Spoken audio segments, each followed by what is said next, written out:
my calls. What have you done? Michael and Linda enter, yelling. Ah, that's right, I had given Michael a spare key. They must have used it to get in. What do you want? Daniel frowns at the noisy pair, ignoring them. Susan, would you like a refill on your coffee? Oh, no, thank you, don't bother. Don't be shy.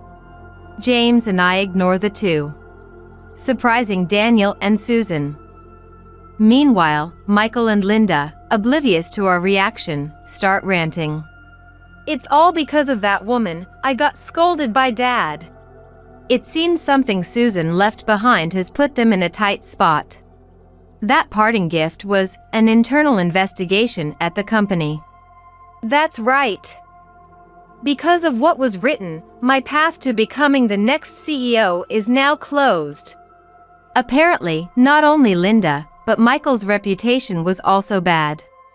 Initially, Michael worked diligently, but after marrying Linda, he became arrogant, claiming, "I'm the next CEO." It seems the people around him could no longer keep up with him. You've really done it now. Linda was known for flirting with men at work and pushing her work onto them. If anyone disobeyed, she used her status as the CEO's daughter to pressure them into resignation. Thus, no one dared to refuse her requests.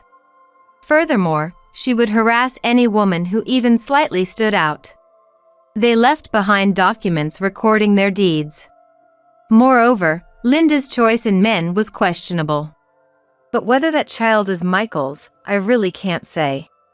Leaving those words, Susan had left their house. Hearing Daniel and Susan's story, and presented with evidence, the other parents were furious. They ousted the two from the company, declaring, "You're disowned. If things stay this way, we'll be kicked out of that house too.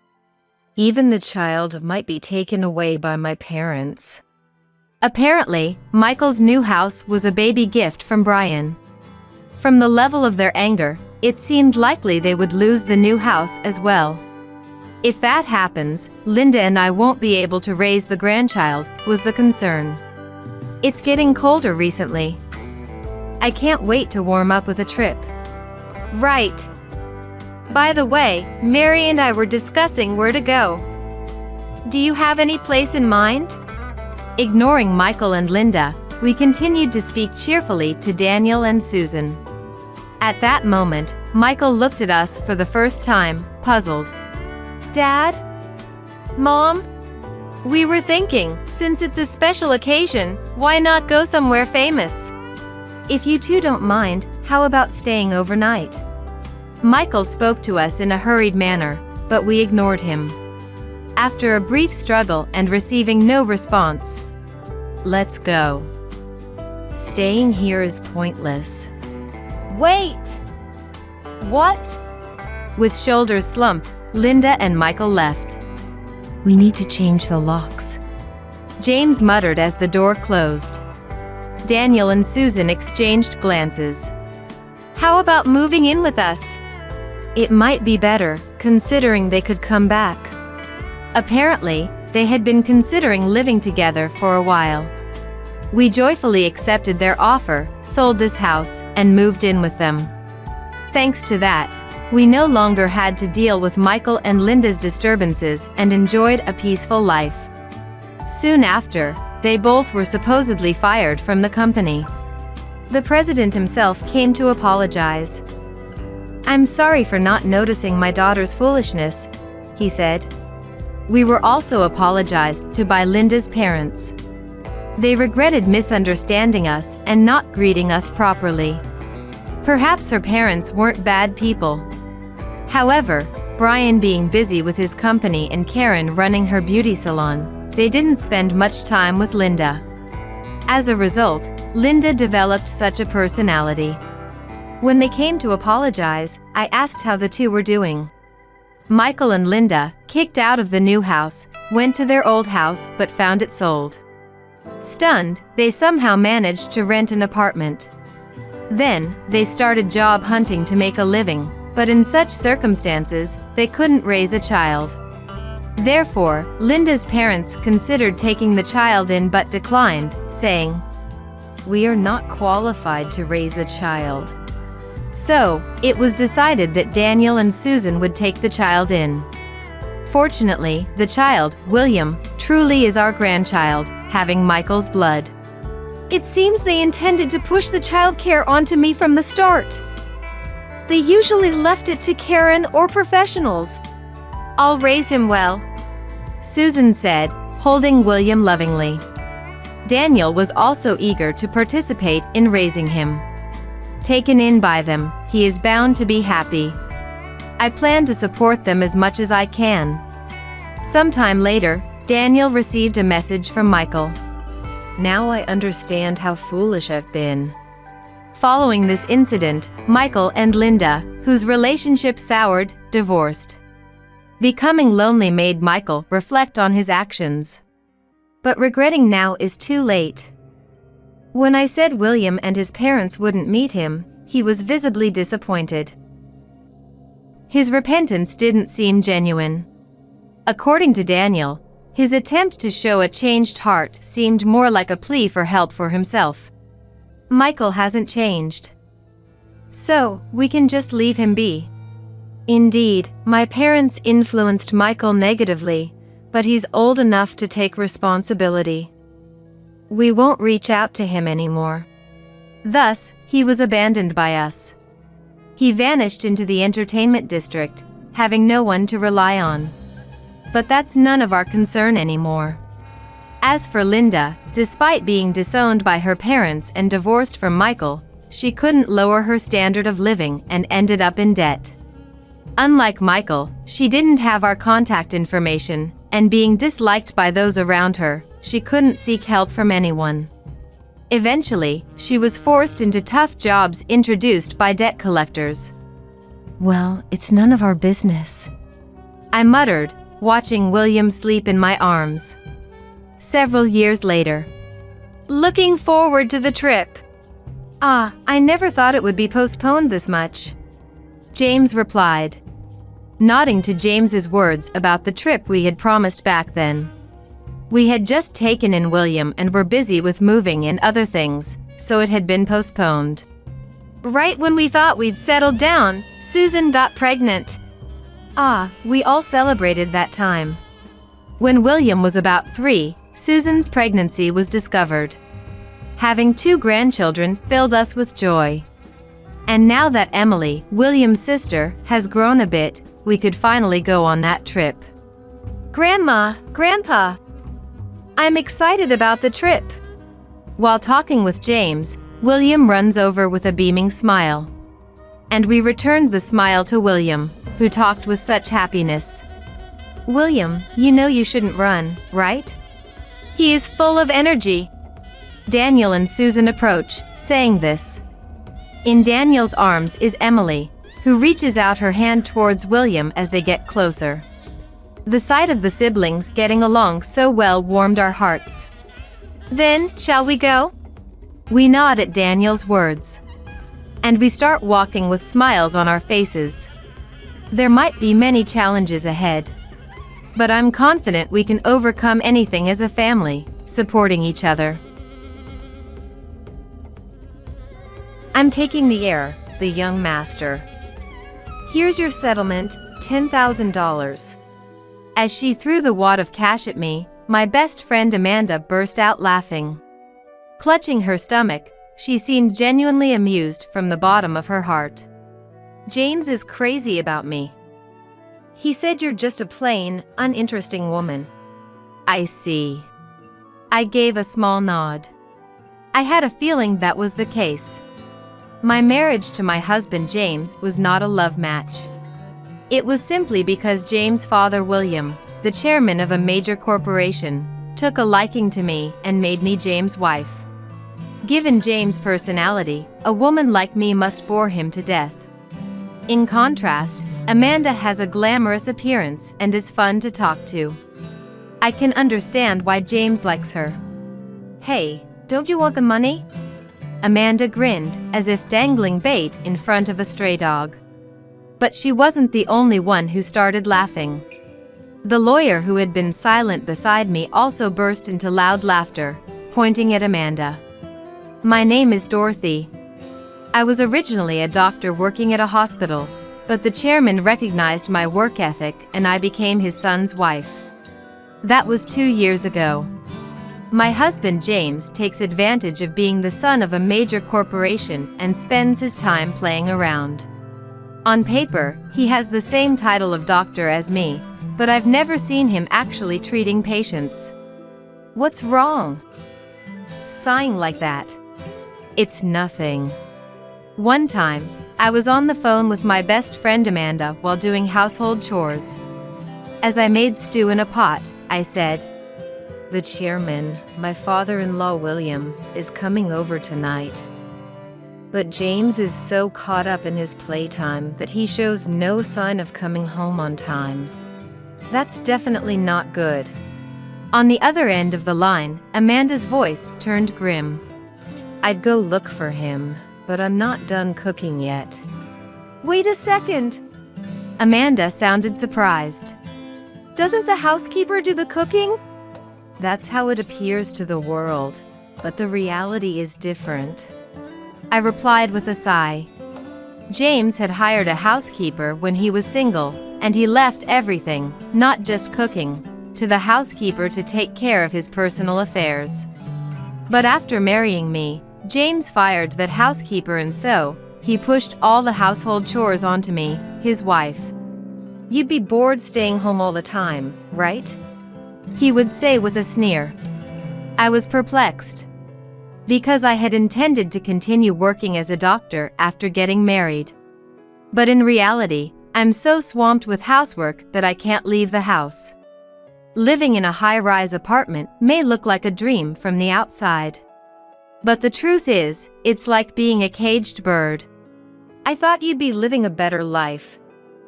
"But you haven't told James' dad about this?" "How could I possibly tell him? Even if he's such a philanderer to William, James is his only son. William doesn't know the reality of our married life.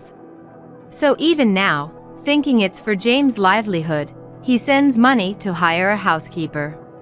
But all that money vanishes into funds for James to play around with. Getting married to someone favored by the parents sure has its hardships too," Amanda murmured, sounding conflicted. "You never know what kind of man you'll end up with until you're actually married." And Dorothy ended up with a real dud in terms of character. Her voice was mixed with pity and exasperation. Since my student days, I had been indifferent to romance. Knowing this, Amanda was likely thinking to herself, Dorothy had no eye for men. In fact, Amanda started saying things like this. "I wouldn't make that kind of mistake though."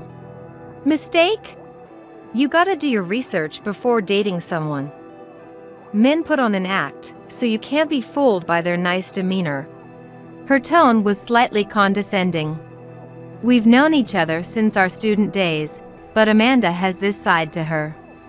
According to her, since she was born 2 months earlier, she's the senior one. But at the same time, her advice is often off the mark, including this time. "William kept pushing ahead with the wedding preparations, so I wasn't in a position to say I wanted to break it off." "You thought about breaking it off?" Amanda asked, sounding surprised. "That's right. I had no intention of marrying James." Having stated that fact aloud myself, I was made aware of it anew. "Why didn't you break it off then?" Amanda, who likes to pry despite not grasping the essence of things. The stew was ready. Turning off the heat, I continued speaking. "I felt like we weren't a good match." "What?" "So, the moment I met James, I knew I couldn't fall in love with him," I confessed straightforwardly. At that moment, a brief silence falls. The one to break the silence was Amanda. "You mean like intuition?" "I guess so. Anyway, it wasn't about his looks or personality or anything like that. I just felt James and I weren't suited to be husband and wife." "How luxurious." Amanda said with a groan. Then you should have given that marriage proposal to me. I really should have. They both like flashy things, so surely Amanda and James would make a better match. Imagining it made me a little envious. Oh, William will be here soon, so I need to set out the food. Wow, sounds rough. After a deflated response, we end the call. Everyday life immediately resumes. James doesn't come back. With no choice, I welcome William alone. Is James not here? Seems he's busy with work. I have no choice but to fib. In terms of education and job title, James is an outstanding person. The reality is he pushes work onto his subordinates and doesn't even show up to the office, but William doesn't know that. So even now, he praises the food I made like this. It's a shame I can't directly thank the person who made this meal. I'll pass along the message. Suppressing my welling frustration, I reply. William smiles and says to me, Then please tell them this.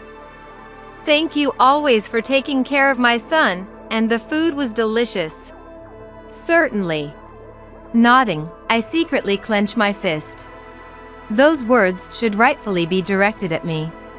Later on, it seems Amanda made contact with James. Her first words over the phone were, Dorothy's husband is handsome, huh? You met James? I mean, from what I heard, he sounds like an awful husband, right? That actually made me curious. It was an opinion typical of Amanda with her strong curiosity. Dismayed, I still wait for her next words. His personality didn't seem that bad, but his fake pleasantry smile was definitely suspicious. That was clearly an act. You can tell from a smile? Hearing that, Amanda's voice took on a proud tone. I can tell. Well, there are a few other tricks too. In that manner, Amanda went on a one-sided spiel about her assessment of James, and then the call ended. In the now quiet room, I think to myself, Amanda met James. That was all there was to it. But for some reason, that fact caught in my chest and raised questions. I recall a feeling I had before. That James and Amanda would surely make a good match. No way. Shaking off the bad premonition, I returned to the housework. A housewife doesn't have the luxury to indulge in sentimentality. Even in my doctor days there were physically demanding aspects, but on top of that, housework includes manual labor too. However, this is something other housewives won't accept even if I tell them. What? Manual labor is something the husband should do, no? The neighborhood ladies said with a laugh, and in the first place, many families living in this class of high-rise employ housekeepers. Not being understood is painful too, huh? Once again, my hand wiping the window stops. I notice tears have welled up in my eyes. What are you doing? Huh? A voice from behind startles me. Looking at the clock, it was already time for James to come home. Although usually he's too absorbed in his playtime and doesn't return until late at night. Today of all days, he seems to have properly come home on time. Loosening his tie, James says, Is dinner ready? Sorry, I forgot. Saying that, I dash to the kitchen. Just as I'm about to open the fridge, James says in a bothered tone, Never mind. Let's eat out today. Anything you want to eat? Not really. Then the nearby restaurant is fine. Saying that brusquely, James took me to a high-end restaurant. Normally a reservation would be required, but James is a regular, so they make an exception for him. This is the restaurant where you proposed to me. Suddenly feeling nostalgic, I mention it. Is that so? His voice feigning ignorance makes me give a wry smile. Thinking he must be embarrassed, I look at his face. In that instant, disappointment flashed through my mind. James doesn't seem to remember proposing to me. With a surprised look, he says, "Didn't Dad just bring the marriage certificate and it was over once we signed it?" "Maybe so." Still crestfallen, I nod. That's not true. I wasn't keen on this marriage. So I had intended to find a chance to confess my true feelings to James. I thought even William would reconsider if he heard from James that he wanted to call off the engagement. However, right before that, James called me out to this restaurant and proposed. I was shocked. It was unexpected and made me happy too. So I accepted this marriage. And yet, James, the key person, has completely forgotten about it.